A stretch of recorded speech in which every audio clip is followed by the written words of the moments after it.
பலாப்பழ அல்வாவை நம்ம பவுனம்மாவுடைய கைப்பக்குவத்தில் நம்ம பவுன் ஃபுட்ஸுடைய பாரம்பரிய முறையில் உங்களுக்காக செய்து இருக்கிறோங்க. முழுக்க நம்ம பாரம்பரியத்தில் கிடைக்கக்கூடிய உணவு தயாரிப்புக்கு பயன்படக்கூடிய பொருட்களை வைத்து எந்த ஒரு செயற்கையான பொடிகளையோ வண்ணங்களையோ நம்ம சேர்த்தாமல் செய்திருக்கிறோம், நீண்ட நாட்கள் பயன்படுத்துவதற்காக. My dear foreigners, please watch this jackfruit alva program carefully. After watching full program, if you have any question, please ask by Whatsup only. Whatsapp number is in the description.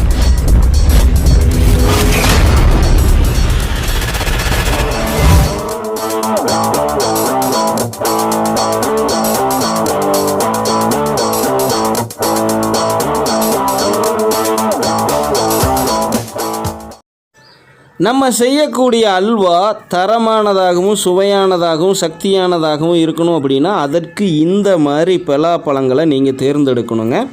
நன்றாக கவனித்து கொள்ளுங்கள் எந்த மாதிரி பக்குவத்தில் இருக்குது அப்படின்னு. இனி முழு பழத்தையும் காட்டுறேன், பார்த்துக்குங்க. இந்த மாதிரி நாட்டு ரக பலாப்பழத்தை நம்ம தேர்ந்தெடுத்துருக்குறோம், உங்களுக்கு நல்லா தெரியுது. இப்போ உள்ளே வெட்டி அதோடைய சொலைகள் எப்படி இருக்குது அப்படிங்கிறதையும் காட்டுறேன், நல்லா பாருங்கள். பலாப்பழ பால் முதல் கொண்டு எந்த அளவுக்கு வந்திருக்குது, ஃப்ரெஷ்ஷாக கட் பண்ணி உங்களுக்கு காட்டுறேங்க, நல்லா மனசில் வச்சுக்கோங்க. சதை எந்த அளவுக்கு கெட்டியாக இருக்கிறது, பால் பகுதிகள் பாருங்கள் எந்த அளவுக்கு இருக்குது அப்படின்னு. இனி பார்த்திங்க அப்படின்னா சொலையுடைய திக்னஸ் எந்த அளவுக்கு இருக்குதுன்னு பாருங்கள். இந்த மாதிரி பழத்தை தேர்ந்தெடுத்தால் தான் நம்ம சொல்கிற மாதிரி சக்தியும் சுவையும் ஏன் நீண்ட நாட்கள் கெடாமலும் இருக்கும். ஓகேங்களா? இது பார்த்திங்க அப்படின்னா பச்சை வெட்டுக்கும் ரொம்ப பழுத்த வெட்டுக்கும் இடைப்பட்ட பகுதிங்க, நல்லா புரிஞ்சுங்க. ரொம்ப பழுத்ததையும் எடுத்தீங்கனாலும் அது சரிப்படாது, ரொம்ப பச்சையாக எடுத்துட்டாலும் அது சரி வராது, நன்றாக மனதில் வச்சுங்க. இப்போ பார்த்திங்க அப்படின்னா மத்திய பகுதின்னு வச்சுக்கோங்க. அந்த மாதிரி பக்குவத்தில் இப்போ நம்ம பலாப்பழத்தை தேர்ந்தெடுத்துருக்குறோம். இப்போ நம்ம இதை சமைக்கிறதுக்காக பயன்படுத்துகிற பாத்திரம் பார்த்திங்க அப்படின்னா இரும்பு கடாய், அதாவது இரும்பு வடைச்சட்டி, அயன் பாட்டுன்னு வச்சுக்கங்க, புரியுதுங்களா? வெளிநாட்டு நண்பர்களோட புரிதலுக்காக இடையில் ஆங்கிலம் கலந்து பேச வேண்டியது இருக்கும், தமிழ் உறவுகள் மன்னித்தரளவும். ஓகேங்களா? இப்போ நம்ம பார்த்திங்க அப்படின்னா இதை எடுத்துக்கிட்டு முதல்ல நீங்கள் பயன்படுத்துகிற ரீஃபைண்ட் ஆயில்னு சொல்கிறோம் இல்லைங்களா, அதையவே இப்போ நம்ம எடுத்துக்கிறோங்க. ஏன்னா நிறைய பேர் வைத்த கேள்விக்கு பதிலாக நம்ம தர்றதுனால, அதாவது நீங்கள் பயன்படுத்தி கொண்டிருக்கிற ஃபுட் இன்க்ரீடியன்ஸுகளை வைத்து கொண்டே நம்ம சக்தியும் சுவையும் தர்ற மாதிரி சமைக்க முடியும் அப்படின்னு உங்களுக்கு அறிவுரைத்து இருந்தோம். அதற்கு ஒரு ஆதாரமாக நம்ம இப்போ இதை செய்து காண்பிக்கிறோம். இப்போது நாட்டு பசு நெய் இப்போ இது கூட கலக்கிறங்க, நல்லா பார்த்துக்குங்க. இதுதான் நாட்டு பசு நெய்.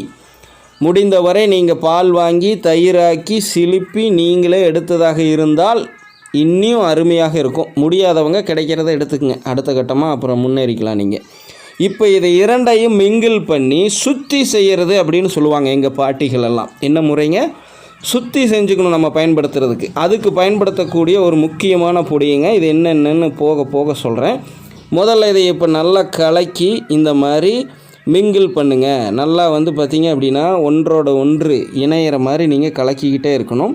இப்போ நம்ம சேர்த்தி இருக்கிற நெய்யும் ரீஃபைண்ட் ஆயில், அதாவது சன்ஃப்ளவர் ஆயிலும் கூட நீங்கள் வச்சுக்கலாம், அந்த ஆயிலும் இந்த பொடியும் நன்றாக மிங்கிள் ஆகுதுங்க. இது மூலிமா பார்த்திங்க அப்படின்னா இதிலிருந்து நம்மளுக்கு ஏதாவது பாதிப்பு வந்தால் அதை தடுக்கக்கூடியதுக்கும், மேலும் இனி இது கூட சேர்த்தக்கூடிய இன்க்ரீடியன்ஸுகள்னால உடல் வெப்பநிலை ஏறாமல் இருப்பதற்கும் இப்போ நம்ம சேர்த்து இருக்கக்கூடிய இன்க்ரீடியன்ஸு ரொம்ப முக்கியம். அதற்காகத்தான் இந்த பக்குவத்தை கடைபிடிக்கிறோம், நன்றாக மனதில் வைத்து கொள்ளுங்கள். சற்று பொறுமை காத்து கவனமாக பாருங்கள். ஜெம்சியின் குடும்ப உறவினர்களிடம் மீண்டும் ஒரு முறை இந்த வேண்டுகோளை வைத்துக்கிறேங்க. புதிதாக இருக்கிறவங்களுக்கு முன்பே சொன்ன மாதிரி தான் உணவே மருந்தாக தயாரிக்கிற நிகழ்ச்சிங்க எங்களுடையது.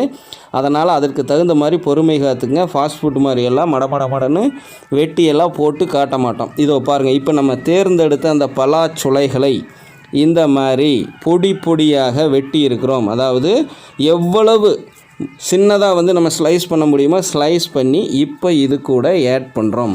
சரிங்களா?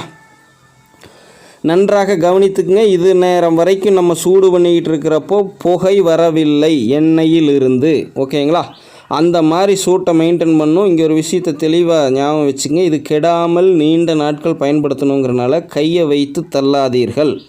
முடிந்தவரை இந்த உபகரணங்களை மட்டுமே வச்சுங்க. இந்த உபகரணங்களை எடுக்கிறதுக்கு முன்னாடி எப்படியெல்லாம் இதை கழுவி சுத்தம் பண்ணி இருக்கிறோங்கிறதெல்லாம் ஏற்கனவே பல நிகழ்ச்சிகளையும் சொல்லியிருக்கோம், செய்தும் காண்பித்திருக்கோம். இது வரைக்கும் பார்க்காதவங்க கீழே பவுன்ஃபுட்ஸின் பாரம்பரிய உணவும் மருத்துவ தகவல் இருக்குது, அதில் பார்த்து தெரிஞ்சுங்க. அதில் இன்னும் குறிப்பாக சொல்லணும்னா இந்த மாதிரி இரும்பு சட்டிகளை எப்படி பழக்கிறது அப்படிங்கிற முறையில், ஓகேங்களா? ஏன்னா நீங்கள் பயன்படுத்தக்கூடிய பாத்திரங்களில் ஏதாவது நுண்ணுயிர்கள் இருந்துட்டாலோ, உங்கள் கையில் இருந்து ஏதாவது நுண்ணுயிர்கள் இருந்துட்டாலோ, இனி கலக்க போகிற இன்க்ரீடியன்ஸுகள் ஏதாவது இருந்துட்டாலோ சீக்கிரம் கெட வைத்து விடும். அதனால தான் நாங்கள் உங்களுக்கு சொல்கிறோம், பக்குவம் பக்காவாக கடைபிடியுங்கள். ஏன்னா பக்குவம் பக்காவாக இல்லைன்னா நீங்கள் வைக்கிறது பாயாசமாக இருந்தாலும் பாய்சன் ஆயிரும், ஓகேங்களா? இது கெடாமல் இருக்கணும், எந்த வித ஆர்டிஃபிஷியல் இன்க்ரீடியன்ஸையும் ஆட் பண்ணாமல் அப்படிங்கிறதுனால நம்ம பார்த்திங்க அப்படின்னா இவ்வளவு பக்குவத்தை கடைபிடிக்கிறோம். இதைய ஒரு நாள் நீங்கள் மெனக்கெட்டு இப்போ இது செய்கிறதுக்கு ஒரு 1.5 மணி நேரம் ஆகுங்க. உங்களுக்கு சுருக்கமாக 1/4 மணி நேரத்தில் காண்பித்திருக்கிறோம். இப்போ 1/4 மணி நேரம் வெந்ததுக்கப்புறம் எடுத்து காட்டுறேன் பாருங்கள். இந்த பக்குவத்துக்கு வந்துடும். அதாவது இன்னும் கலர் சேஞ்ச் ஆகாது, பார்க்குறக்கு எல்லோ மாதிரியே இருக்கும், ஆனால் வெந்து இருக்கும். இதுதான் பக்குவம். இந்த பக்குவத்துக்கு வந்ததுக்கப்புறம் நம்ம சொல்கிறோம் இல்லைங்களா, நாட்டு சர்க்கரை, ஓகேங்களா, கண்ட்ரி சுகர், கரும்பு சர்க்கரை, சுகர் கேன் சுகர், எப்படி வேணாலும் வச்சுக்கோங்க, ஓகேங்களா. ப்ரௌன் கலரில் இருக்கிறது நம்ம எடுத்துக்கிறோம். இப்போது நிறைய பேர் நம்ம நிகழ்ச்சிகளில் கரும்பு சர்க்கரையை பயன்படுத்துங்கிறப்போ சில கேள்விகளை வைத்தாங்க. அண்ணா எங்களுக்கு உடல் சூடு இருக்குண்ணா, இதை சாப்பிட்டா உடனே சூடு ஏறிடுதுன்னா, ஒன்றுக்கு போகையிலாம் பிரச்சனை ஆகுதுன்னா, நல்லா நிறைய கேள்விகளை வச்சிங்க. இப்போ அதற்கு சொல்கிறோம். இப்போ நம்ம கடைபிடிக்கக்கூடிய பக்குவத்தை கரெக்டாக ஃபாலோ பண்ணிங்க அப்படின்னா இந்த மாதிரி கரும்பு சர்க்கரைகளை சேர்த்துனாலும் அதன் மூலியமாக வரக்கூடிய பக்க விளைவுகளை நீங்கள் குறைத்து கொள்ளலாங்க. ரொம்ப ரொம்ப கம்மியாக தான் இருக்கும். அதனால் நீங்கள் தைரியமாக சாப்பிடலாம். இன்னொரு முக்கிய தகவல் என்னென்னா, நாங்கள் இதை சுகர் பேஷண்ட்டுகளுக்கும் கூட, டயாபெட்டிஸ்ன்னு சொல்கிறாங்க இல்லைங்களா, அவங்களுக்கும் கூட கொடுத்து பார்த்துட்டோம். நல்லா விரும்பி சாப்பிட்டுட்டாங்க. எந்தவித பக்க விளைவுகளும் பெரிதளவில் இல்லை அப்படின்னு அவங்களும் சொல்லிட்டாங்க. இதை பார்த்துக்கிட்டு இருக்கிறவங்க யாருக்காவது சுகர் இருந்தால் நீங்களும் இந்த பக்குவத்தில் செய்து பார்த்துட்டு சரிங்களா, உங்களுடைய கருத்துக்களை கீழே கமெண்ட் செக்ஷனில் பதிவிடுங்க. அதற்கு முன்னாடி இதில் சில முக்கிய தகவல்கள் ஏதாவது தேவைப்படும் உங்களுக்கு, அதையும் எங்களை கூப்பிட்டு, அதாவது டிஸ்கிரிப்ஷனில் வாட்ஸ்அப் எண்ணு கொடுக்குறேன், அந்த வாட்ஸ்அப் எண் மூலம் தொடர்பு கொண்டு தெளிவு பெற்றுட்டு அப்புறம் செய்து பயன்பெறுங்கள். எதற்காக இந்த மாதிரி சில வழிவகைகளை பின்பற்றுறோம் அப்படின்னு கேட்டிங்க அப்படின்னா, நம்மளுடைய கண்டுபிடிப்புகள், அதுவும் பவுனம்மாவுடைய 25 வருட தொழில் அனுபவமும் எங்கள் இருவர் இணைந்த 13 வருட ஆராய்ச்சியும் தகுதியான நபர்களுக்கு மட்டுமே கொண்டு போய் சேர்க்கணும் அப்படிங்கிற ஒரு உயர்ந்த எண்ணம் வைத்திருக்கிறனால தாங்க நம்ம அந்த மாதிரி வழிவகைகளை பின்பற்றுறோம். அதனால் புதிதாக பார்க்குறவங்கள் என்னடா நம்மளுக்கெல்லாம் அண்ணா சொல்லலை அப்படின்னு ஃபீல் பண்ண வேண்டாம். தொடர்ந்து இணைந்து பயணியுங்கள். உங்களுக்கான தகவல்களும் நீங்களும் அதற்கு பார்த்திங்க அப்படின்னா தேர்ந்தெடுக்கப்பட்டு உங்களுக்கும் தகவல் சேரும். தெளிவாக சொல்கிறேங்க. தொடர்ந்து ஆதரவு தரும் பட்சத்தில் இது உங்களுக்கும் கிட்டும். அது வரைக்கும் பொறுமை காத்துங்க. இப்போ பாருங்கள், நம்ம எந்தவித வாட்டர் அப்படின்னு சொல்கிறோம் இல்லைங்களா, தண்ணி ஏது நம்ம ஆட் பண்ணல. கரும்பு சர்க்கரையை போட்ட உடனே இது எந்த அளவுக்கு தண்ணி விட்டுருக்குது அப்படிங்கிறத பாருங்கள். பலாப்பழத்தில் இருக்கிற அந்த தண்ணியும் கரும்பு சர்க்கரையில் இருக்கிற தண்ணியும் ஹீட் பண்ணுறதுனால எல்லாம் மிங்கிள் ஆகிட்டு இதில். இன்னி சொல்ல போனால் இது ஒரு அருமையான பாகு அப்படின்னு சொல்லுவாங்க சரிங்களா. கரும்பு சர்க்கரை பாகாக மாறிட்டுருக்கு. இந்த பாகில் நம்ம சொல்கிற மாதிரி பக்குவமாக இது வெந்து கிடச்சிது அப்படின்னா, இப்போ தான் பாருங்கள் ஆவி வருது, உங்களால் உணர முடியுது இல்லைங்களா. நிறையா பேர் சொன்னீங்க, இப்போ நம்ம 10 நிமிடமாக சமைச்சிக்கிட்டு இருக்கிறோம், இப்போ தான் உங்களால் அந்த ஆவியவே பார்க்க முடியுது.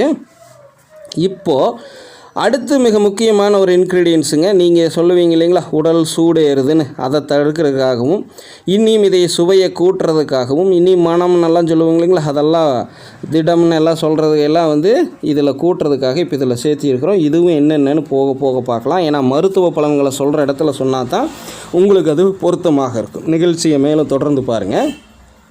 இந்த பாகில் இருக்கக்கூடிய நீர் மட்டும் இப்போ ஆவியாகுது. அதைத்தான் நீங்கள் பார்த்துக்கிட்டு இருக்கிறீங்க. இன்னி க்ளோஸ் வைக்கிறேன். புகை வரவில்லை, நன்றாக தெரிந்து கொள்ளுங்கள். புகை வேறு, நீராவி வேறு சரிங்களா. இதோ பாருங்கள், நீராவி வந்து கொண்டு இருக்கிறது. இது 100 டிகிரி செல்சியஸுக்கு மேலே வெப்பம் அதிகமாகி அதாவது கொதிச்சுது அப்படின்னா அதில் இருக்கக்கூடிய நீர் ஆவியாகிறதுங்க. நீங்கள் பண்ணிக்கிட்டு இருக்கீங்க பார்த்தீங்களா, புகை அப்படிங்கிறது ஹீட் ஓவராகி டக்குன்னு அதுக்குள்ளே போட்டால் தீஞ்சு ஓகேங்களா, அதில் உள்ள சத்துக்கள் வீணாகி வருவதற்கு பேர் தான் புகை. இதற்கு பெயர் நீராவி. நன்றாக மனதில் வைத்துக்கங்க கேள்வி கேட்ட சகோதரிகளை. ஓகேங்களா? 10 நிமிடமாக அப்புறம் தான் அந்த ஆவி வர்றதை உங்களால் தெளிவாக பார்க்க முடியுது. இப்போ இதை வந்து பார்த்தீங்க அப்படின்னா 3/4 மணி நேரம் இந்த மாதிரி மிதமான சூட்டில் வேக வைத்து எடுத்ததுக்கப்புறம் இப்படி இருக்குங்க. ஓகேங்களா? உங்களுக்கு பிடிச்ச மாதிரியே நம்ம அவ்வளவு நேரம் காட்டாமல் முடிந்த அளவுக்கு கட் பண்ணி சுருக்கி தான் காட்டியிருக்கிறோம். ஓகேங்களா? இப்போது எந்த மாதிரி இருக்குதுன்னு பாருங்கள். இன்னும் டக்குன்னு பார்த்தா இது ஒரு அபிஷேகம் மாதிரியும் கூட உங்களுக்கு தெரியும். அதாவது பஞ்சாமிர்தம் மாதிரியும் கூட இது இருக்கும். ஆனால் உற்று பார்த்தீங்கன்னா தான் இதில் அல்வா அப்படிங்கிற விஷயத்தை நம்ம தெரிஞ்சுக்க முடியும். இப்போ நம்ம இதுக்கு வந்து பார்த்திங்க அப்படின்னா நம்ம சொல்லியிருக்கோங்களா இது பல்வேறு மருத்துவ பலன்களை தரணும்னு. அதற்காக முந்திரி பருப்பை நம்ம ஆட் பண்ணுறோங்க. நல்லா மனசில் வச்சுக்கோங்க. முந்திரி பருப்பை நம்ம இதுக்கு முன்னாடி வறுக்கவெல்லாம் இல்லை, பச்சையாக உள்ளே போட்டிருக்கிறோம். பச்சையாக உள்ளே போட்டும் இது எப்படி நீண்ட நாட்கள் கெடாமல் இருக்குன்னு கேட்டால், இப்போது இந்த அல்வா வந்து நம்ம செஞ்சு நிறுத்தி ஒரு 5 நிமிஷம் விட்டு மறுபடியும் திருப்பி உள்ளே போடுறோங்க. ஏன்னா அந்த அல்வாக்குள்ளே இருக்கிற சூடே போதுமானது. இப்போது இது மேலும் ஒரு லேயராக நம்ம வந்து இந்த நெய்யை வந்து படிய வைக்கிறோங்க. அப்போனா தான் இது மேலே ஃபங்கஸ் வந்து சீக்கிரம் ஃபார்ம் ஆகாமல் இருக்கும், நீண்ட நாட்கள் கெடாமலும் இருக்கும், இன்னும் சுவையானதாகவும் இருக்கும். அதுக்கு தான் வந்து நெய்யை கொஞ்சம் மிச்சம் வச்சு கடைசியில் ஒரு லேயராக, அதாவது இன்சுலேட்டட் லேயராக நம்ம வந்து கீயை பயன்படுத்தி இருக்கிறோம். ஓகேங்களா? கவு கீ. ஓகேங்களா? அதாவது நாட்டு பசு நெய்யை பயன்படுத்தி இருக்கிறோம். இப்போ இது உள்ளே போட்டந்தீவே இது மேலே வந்து பூரா இன்சுலேட் ஆகிடாதுங்க. நீங்கள் பொறுமையாக மறுபடியும் மிதமான வெப்பநிலையில் வைத்து கிளறி விட்டுட்டே இருக்கணுங்க. எல்லா பகுதியிலும் இப்போ நம்ம சேர்த்து இருக்கக்கூடிய நெய் படிய வேண்டும். அதற்கு தகுந்த மாதிரி வெப்பநிலையை தர வேண்டும். அதே நேரம் நெய்யில் உள்ள சத்துக்கள் வீணாகாமல் பாதுகாத்துக்கணும். இதுக்கு பேர் தான் பக்குவங்க. இந்த பக்குவத்தை பவுனம்மா பல வருடங்களாக கடைபிடித்து எனக்கு செய்து போடுறாங்க, அதாவது செய்து கொடுப்பாங்க. இதோ க்ளோஸ் லுக்கில் பார்த்துக்குங்க. இப்போ எடுத்திருக்கிற இந்த அல்வா வந்து 2 பேருக்கு 1 மாதத்துக்கு வருங்க. அதாவது சாப்பிட்றதுக்கு முன்னாடி 1 ஸ்பூன் இனிப்பு சாப்பிடணும்னு நம்ம சொல்கிறோம் இல்லைங்களா? அது வந்து ஜீரணத்துக்கு பேருதவியாக இருக்குன்னு சொல்கிறோம் இல்லைங்களா? அதுக்கு வந்து பார்த்திங்கன்னா நீங்கள் இன்றைக்கி கார்ப்பரேட்டுகளில் இருக்கிற பொருளை தான் தேட வேண்டியது இருக்குதுன்னா, நாங்கள்லாம் எப்படின்னா டெய்லியும் ஆனால் இனிப்பு செய்து வைத்துக்கிட்டே இருக்க முடியும் அப்படின்னு கேட்டிங்க இல்லைங்களா? அதற்காகத்தான் இந்த நிகழ்ச்சியவே நாங்கள் வழங்குகிறோம். இந்த மாதிரி செய்து வைத்துட்டா ஒரு நாளைக்கு, அதாவது 1.5 மணி நேரம் செலவு பண்ணி செய்து வைத்தா 1 மாதம் 2 மாதம் வரும்னா அப்புறம் ஏன் உங்களால் செய்ய முடியாமல் போகும்? தயவுசெய்து இந்த மாதிரி செய்துட்டு உங்கள் வீட்டில் உள்ளவங்களுக்கு போட்டு அவங்களும் என்ன சொல்கிறாங்க, உங்களுடைய கருத்து என்னங்கிறத கீழே கமெண்ட் செக்ஷனில் பதிவிடுங்க. மேலும் இது தொடர்பாக சந்தேகங்கள் எழக்கூடிய ஜெம்சியோடு இணைந்து பயணிக்கக்கூடிய, அதாவது மாதம் சந்தா கட்டி பயணிக்கிறவங்க தவறாமல் வாட்ஸ்அப்பில் வந்து தகவலை பெற்றுக்குங்க. புதிதாக உள்ளவங்க தொடர்ந்து இந்த மாதிரி நிகழ்ச்சியை பார்த்துட்டே இருங்க, உங்களுக்கும் தகவல் வரும். புதிதாக இணைய விருப்பம் உள்ளவர்கள் முதல்ல சூப்பர் தேங்க்ஸ் பண்ணி உங்களோட ஆதரவு கொடுங்க. அதுக்கப்புறம் போக போக நீங்களும் மெம்பராக இணைந்துக்கலாம். நாங்கள் பணத்துக்காக இந்த விஷயத்தை செய்வதில்லை, தகுதியான நபர்களுக்கு கொண்டு போய் சேர்த்தணும் அப்படிங்கிறதுக்காக மட்டுமே இந்த நடைமுறையை கடைபிடிக்கிறோம். தயவு செய்து அனைவரும் அதற்கு ஆதரவு தாருங்கள். அனைவரும் இயற்கையோடு இணைவோம், இன்பமாய் வாழ்வோம். நன்றி, வணக்கம்.